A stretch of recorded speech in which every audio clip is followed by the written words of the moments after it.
Children, today let us study the poem titled Rise by Chemmanam Chacko. Have you heard of this poet? Let's have a quick look on this poet. Professor Chemmanam Chacko was born on March 7, 1926 in the village of Mulakkulam in erstwhile Travancore. He has created a space for himself in Malayalam poetry. He is a master satirist who has fought many a battle with the system through his writings. The poet, who has many literary works to his credit, has always reacted to his surroundings with pungent verse. Okay. Actually, this poem is written in Malayalam, titled നെല്ല്. ചെമ്മനം ചാക്കോയുടെ നെല്ല്. 4 കൊല്ലമായി ഉത്തരേന്ത്യയിൽ ഗവേഷണകാലവും കഴിച്ചെന്റെ വീട്ടിൽ ഞാൻ തിരിക്കുന്നു. ഭൂമിയിൽ നിന്നും കളിപ്പാട്ടമുണ്ടാക്കും വിദ്യയ്ക്ക് അമിത പ്രശംസയും ഡോക്ടറേറ്റും ലഭിച്ചവൻ. നിച്ചലും ചപ്പാത്തിയാൽ ചെകിടിച്ചല്ലോ ചിത്തം. കൊച്ചതിക്കിരാഴിച്ചോറുണ്ണുവാൻ കൊതിക്കുന്നു. അങ്ങു ചെല്ലുമ്പോൾ കൃഷിക്കാലമാണ്. അപ്പൻ ചേറാൽ മഞ്ഞ പൂശിയ കച്ചമുണ്ടുടുത്തുത്സാഹത്താൽ വർങ്ങനാൽ തോട്ടിൽ നിന്നും തിരിച്ച വെള്ളം എത്തും. ഞങ്ങൾ തൻ വീടിൻ താഴത്തുള്ളതാം കരപ്പാടം. 8-10 ഏർക്കാളയൊത്തുഴുതുകേറുന്നതിനട്ടഹാസം ഹാ ദൂരെ നിന്നുമെൻ കാതിൽ തട്ടും. പെട്ടിയും ചുമപ്പിച്ചു ചെല്ലുമെന്നെ കാണുമ്പോൾ 8-10 ഏർക്കാളയുമുഴവു നിർത്തും. നിന്നാൽ ചുണ്ടത്തു കുത്തും ചിരി ചിരിക്കാതപ്പൻ ചൊല്ലും, കണ്ടത്തിൽ നിന്നും കൊണ്ടു തന്നെ നീ എപ്പോൾ പോന്നു. മെല്ലവേ വിളയാടി കുത്തുവാൻ തൈക്കാഞ്ഞിരച്ചില്ലകൾ ഒടിച്ചും കൊണ്ടെത്തുമെന്നനുജനോ കാണുമ്പോൾ കുതിച്ചോടും. ഇടയ്ക്കു വീട്ടിൽ കേൾക്കാനാണവൻ വിളിച്ചോതും, കൊച്ചേട്ടൻ വരുന്നമ്മേ. വിത്തുകൾ വച്ചിട്ടുള്ള കുട്ടയിൽ തട്ടാതെ കണ്ടിത്തിരി പണിപ്പെട്ട വരമ്പോരൊന്നും താണ്ടി. ആവു ഞാൻ വീട്ടിൽ ചെന്നു കയറുമ്പോൾ പാകത്തിനു വേവു നോക്കി എന്ന അമ്മ അരിവാർക്കുകയാവും. ഒന്നു നീ വേഗം കൂട്ടിയോടുമോ വണ്ടി, ഒന്നു നീ വേഗം കൂട്ടിയോടുമോ വണ്ടി. വീട്ടിൽ ചെന്നു ഞാൻ എൻ സംതൃപ്തി അത്രയും ഭുജിക്കട്ടെ. അക്കര റോട്ടിൽ വണ്ടി നിൽക്കയായി വലത്തോട്ടു നോക്കിയാൽ കാണാം ഓലമേഞ്ഞ വീടകലത്തിൽ. ഞാൻ അന്നു പോവും കാലത്ത് ഇപ്പോഴോ മരം കൊണ്ടു യാതൊന്നുമാകാ കാൺമാൻ. നാടെത്ര മാറിപ്പോയി. മോടനും വെള്ളാരനും വിതയ്ക്കും മുണ്ടന്തടത്തൂടെ വീട്ടിലേക്കുള്ള വഴിയേ നടന്നപ്പോൾ എന്നെക്കാളിരട്ടിയായി പൊങ്ങിയ റബ്ബർ തൈകൾ മുന്നിലൻ വഴി തെറ്റിച്ചങ്ങനെ നിരക്കുന്നു. കാള പൂട്ടിയിടുമൊച്ച കേൾക്കുവാനില്ല, താഴത്താളനക്കവുമില്ല. നോക്കുമ്പോൾ വയലെല്ലാം നിരത്തി കമുകിൻ തൈ വച്ചിരിക്കുന്നു.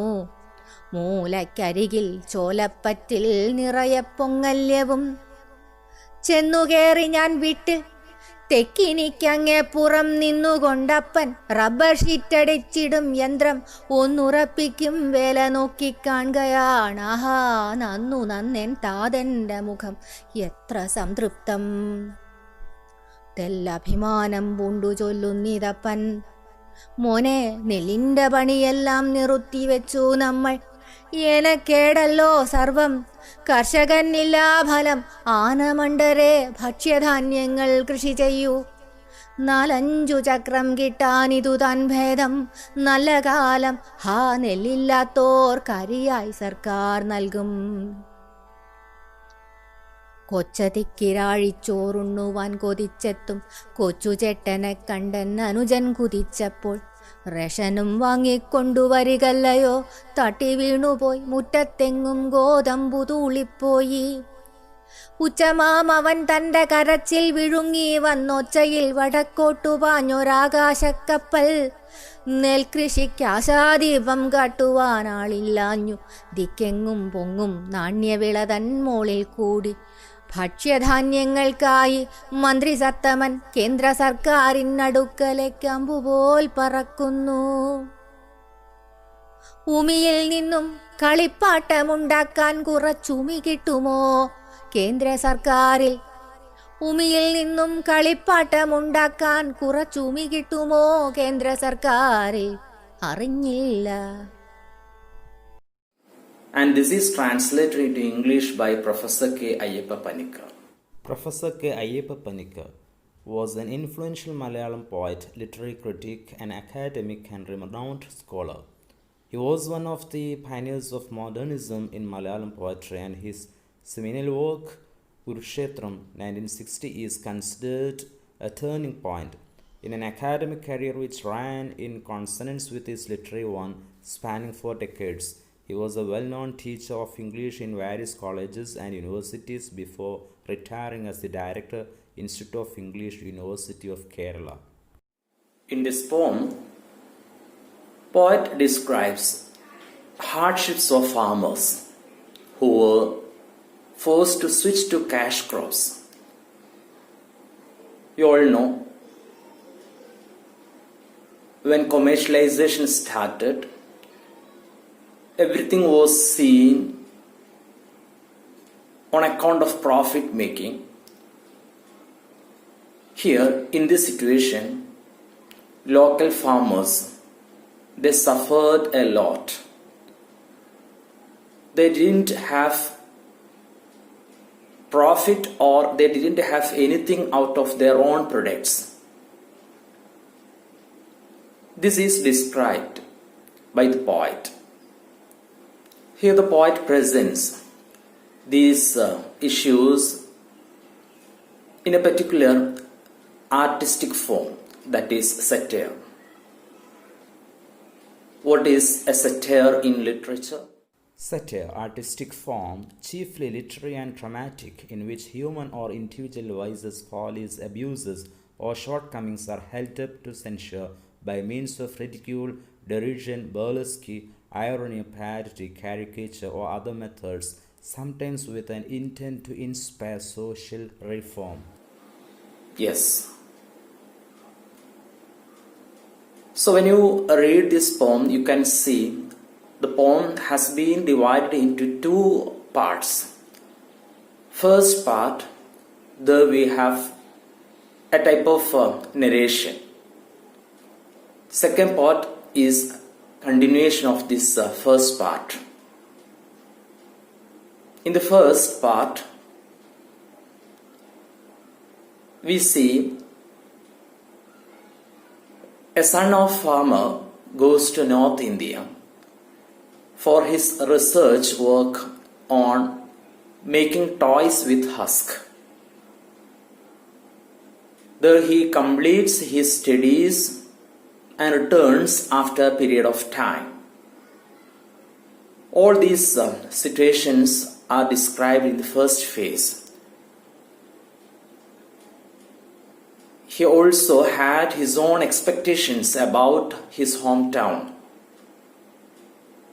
After a gap, he returns to his hometown, and when he reached there, he could see a lot of changes happening there. What were these changes? That is described in the second phase of the poem.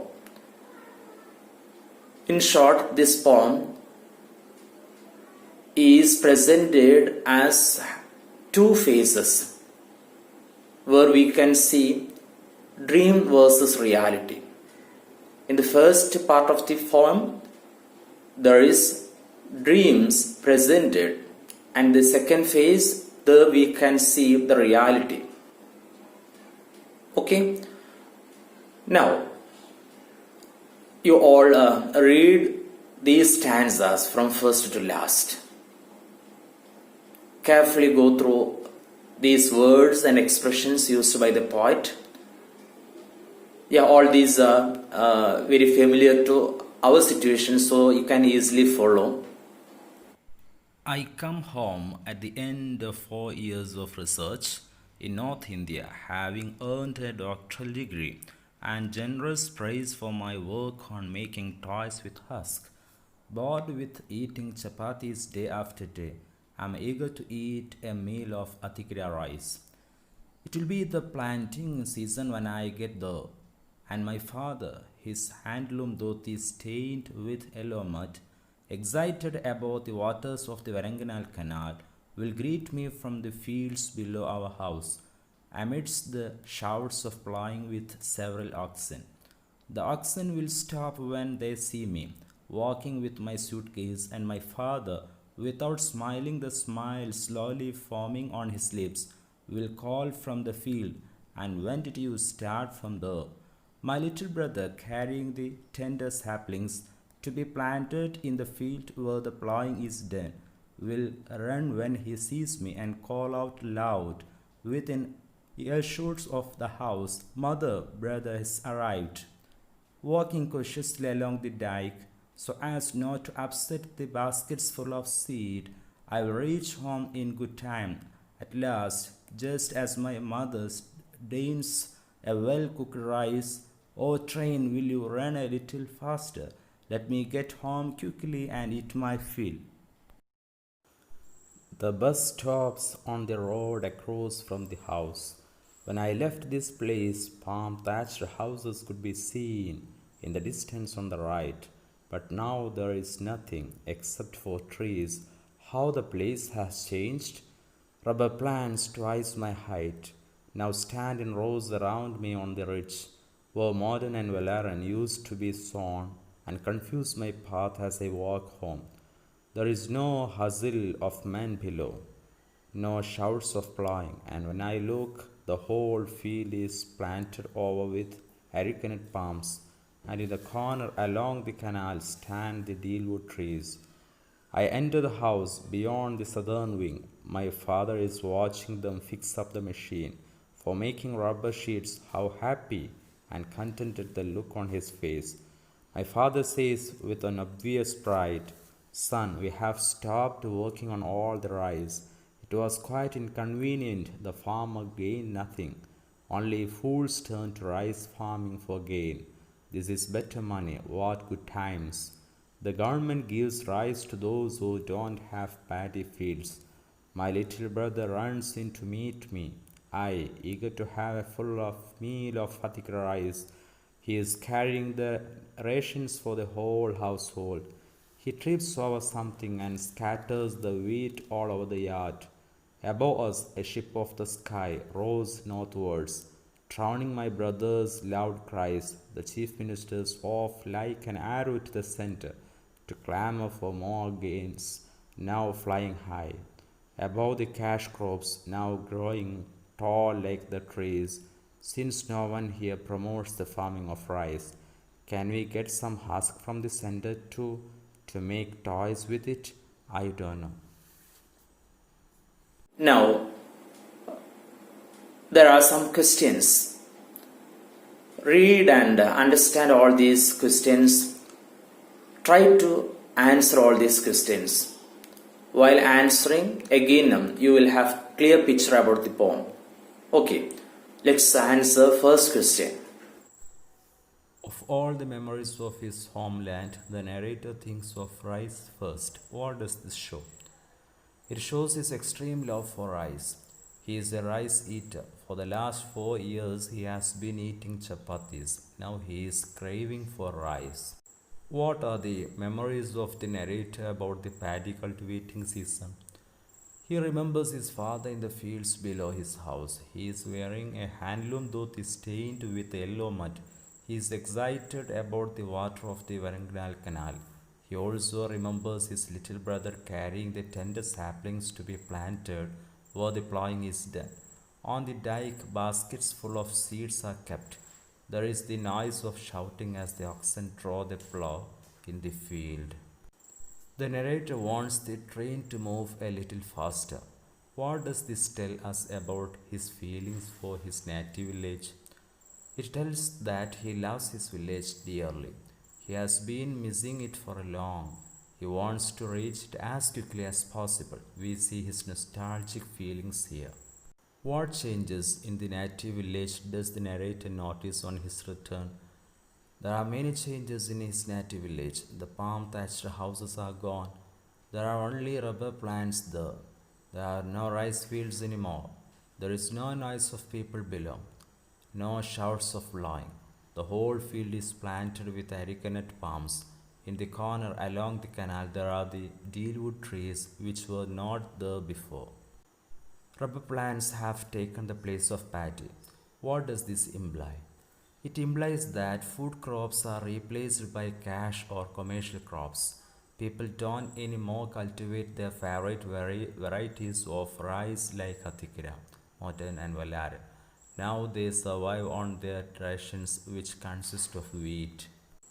Only fools turn to rice farming for gain. Why does the father say so? The father says so because nobody promotes the farming of rice.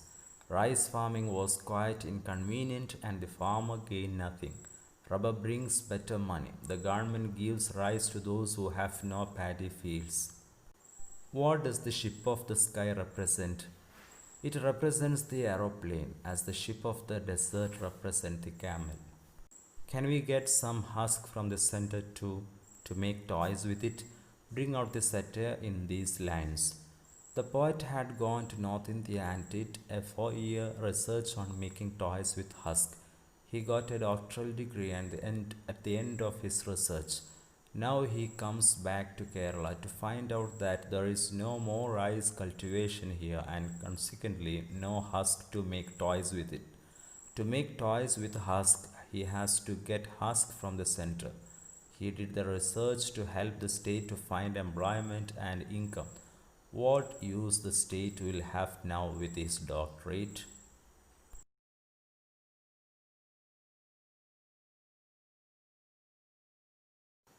Why does the narrator feel confused as he walks home? The narrator feels confused as he walks home because things were quite different from the state he had left them before he went to North India for his research that took him 4 years. The palm thatched houses that were in the distance had gone. All around him he sees rows of rubber plants on the ridge. They have grown twice his height. He used to see Modern and Valaran there in the past. Now nothing, so he is confused. Why does the father wear a contented look? The father wears a contented look because he is excited about the water of the Varangal canal. He is getting enough water from the canal so that he can start his planting. He is happy with his work. What changes have occurred in the lifestyle of the farmers when they shifted from food crops to cash crops? Their life has become comparatively easy. They don't have to struggle in the field wearing wet and muddy clothes. They are happy that they have stopped producing food crops. It was quite inconvenient. The farmer gained nothing. Cash crops bring more money and life is better. They feel good times have come, but they have to eat wheat instead of their favorite varieties of rice. Read the lines, my father says. Quite inconvenient. Cite other instances of satire in the poem. Answer. Only fools turn to rice farming for gain. The government gives rice to those who don't have paddy fields. The narrator wants to eat Atikira rice, but his younger brother is bringing the ration for the household, which consists of only wheat. The chief minister flying like an arrow to the center to clamor for more grains. Can we get some husk from the center to make toys with it?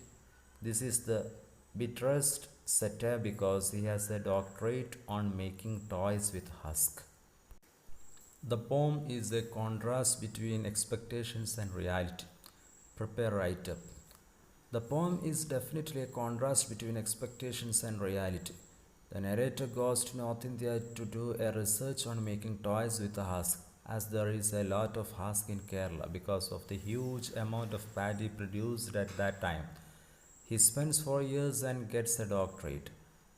Naturally, he has plans to use his knowledge and expertise to make toys from husk and thus generate employment opportunities for others. But when he comes back with his doctorate, what does he see? The paddy fields have been converted to rubber plantations, no husk. He is tired of eating chapati day after day and he longs to eat his favorite rice when he comes home. What does he see? His younger brother brings wheat as the ration for the whole family. Now he has to continue eating chapati. Comment on the style of writing of the poem. The poem is written in a colloquial style. The poem is a translation from the Malayalam original. A number of Malayalam words are used in the poem. These words will not be understood by foreigners even with some explanations, as they would not even know the various varieties of rice that we cultivate here. Such words are Attikira, modern and Valaran. The imagery is quite good. The picture of the father wearing a mud-stained dhoti and working in his field is very touching. We see the plowing scene. We can see the rubber trees on the ridge and dealwood trees along the canal. Then we see another picture of the father sitting and watching workers fixing the machine for making rubber sheets. We see the little brother of the narrator running in with the ration and tripping and falling down, scattering the wheat he has brought. We see the aeroplane carrying the chief minister flying to the center to clamor for more grain. He is flying over the cash crops. The stanzas are irregular, sometimes 4 lines, sometimes 5 lines, and there are 3 6-line stanzas. There is also a 2-line stanza in the end. It is a prose poem. Being a satirical poem, the style is simple, direct, and lucid, and it suits the theme. Prepare a critical appreciation of the poem. The poem Rise, written by Chamanam Chako and translated by Professor Ayyappa Panikka, is a superb satire hitting hard at the greed of some farmers here. The poem is laced with scorn and sarcasm. The son of a rice farmer goes to North India to do a research on making toys with husk. He works hard for 4 years, eating chapati day after day, and finally succeeds in getting a doctorate. He must have thought of doing research on the possibilities of husk because, as a son of a rice farmer, he had plenty of husk at home and also in the homes nearby. By using husk for toys making, a lot of people could find employment in a state notorious for unemployment. But then there is the anticlimax. When the son returns home with his well earned doctorate on making toys with the husk, there is no husk at all in his house or around. Farmers had shifted to cash crops, especially rubber, as they found rice cultivation is inconvenient and non profitable. Moreover, a lot of incentives were given by promoters to cultivate cash crops. The son finds his father watching people setting up a machine for making rubber sheets. All the paddy fields are gone, and in their place, what he sees are rubber trees and dealwood trees. There is biting sarcasm in the description of the chief minister flying to the center to request for more food grains to feed the people here. There is no more rice to eat. People have to eat wheat. The son comes home after 4 years with a desire to eat his favorite Atikira rice, but his desire will remain unfulfilled desire, as he too has to eat the wheat that is given to the household as ration. And his doctoral degree, how can he find husk to make toys? I would not call it an exquisite poem comparable to the poems of Wordsworth, call it Shelley or Keats, but it can stand comparison with the poetry of Alexander Pope, who excelled in satire. The poem has excellent imagery. The poet has used a number of Malayalam words in the poem. The language is colloquial. The stanzas of the poem are irregular, ranging from 2 lines to 6. It is a prose poem. Being a satirical poem, the style is simple, direct, and lucid, and it suits the theme. Chamanam Chako has done a good job in showing how the farmers have changed from simple people to shrewd, commercially minded people. Write-up. Consider his poem Rise as a satire on the farmers who are forced to switch to cash crops when the market for food crops fell. Chammanam Chako is very right in observing that society has changed and with it the mass sensibilities have also changed. Chako was born in 1926 when Kerala was very much an agricultural land. People cultivated mainly food crops. Hardly anything was brought from outside. This situation continued until the 1960s and 70s when there was an exodus of Kerala people, especially the youth, to the Gulf countries, America and Europe. In most families in Kerala, there will be at least one member who will be working abroad.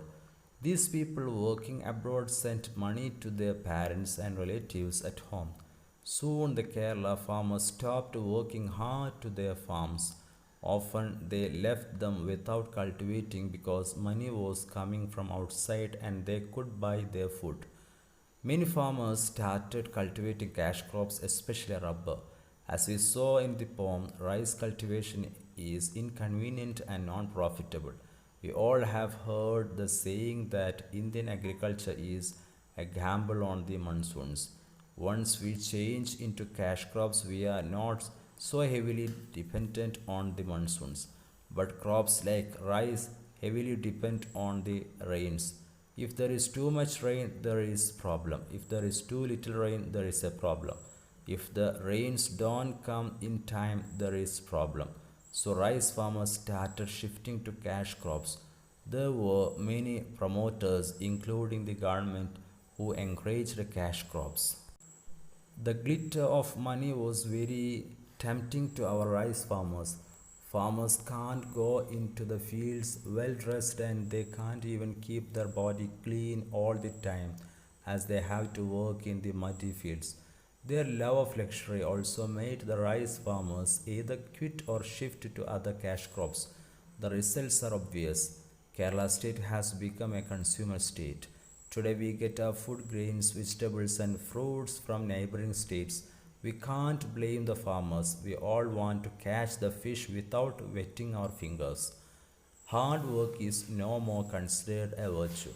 One who makes quick money will be considered a successful and smart person.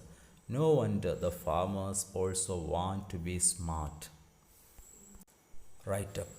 Instead of a system of values, we have the market ruling us, making decisions for us. Consider this statement in the light of the poem Rise by Chammanam Chako.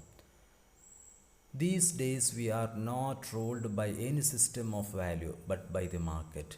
The market decides what we should eat, what we should drink, and what we should wear. It even decides how we should worship and how we should behave in our families. In the past, people cultivated food crops and most of the things they consumed came from their farms. But today we survive on fast foods. Fashion designers decide what we should wear. Soft drink companies decide what we should drink. Our worship is often controlled by tour operators who organize tours to places of pilgrimage.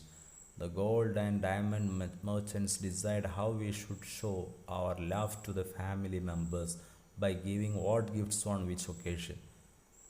Marriages are controlled by videographers. Markets rule us and we do as they dictate. Even our religious festivals have become occasions for discount shopping. Now that's all for you. Thank you.